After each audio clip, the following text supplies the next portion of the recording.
Ecabanga ngendlela lento ebuhlungu ngayo. Unumber 1 ileague yakhona u500,000. Thina yethu u20 million. Simhlula times 40 Egypt. Yeah. I-value ye-Betway Premiership ne-value ye-Egyptian League. Yeah. I-Egyptian League times aka-40, 4-0. But Because ama-teams awu-2 aseSoweto awafuni ukuperform continental, ingakho number 3 ngabe number 1.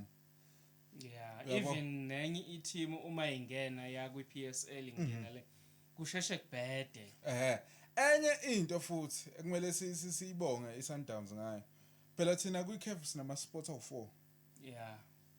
Yes, futhi ngabe mhlawumbe sine sports awu2 noma sports eyodwa. Ngenxa yokuthi iSundowns iperforma kahle. Yeah. Not all ama lokhunja ama countries la eAfrica anama sports awu4. Sinama sports awu2 eConfederation, sinama sports awu2 eCAF Champions League. Yeah. Ingenxa yokuthi iSundowns iperforma kahle, yabo? Yeah. Yazi kufana nani lento yasemakhaya. Kuthiwa sizokhetha induna. Oh. Kuvela kukhethwe nje usibunje unomkhaba omkhulu kuthiwa hey insizwa le insizwa. Bese yabuza umfana omncane uthi uyinsizwa ngani? Yeah. Hayi ngoba unomzimba nje. Ngoba unomzimba. Akana ama ideas, akalobolile, akana mfazi, akana ingane, but nje ngoba unomzimba kumele sithi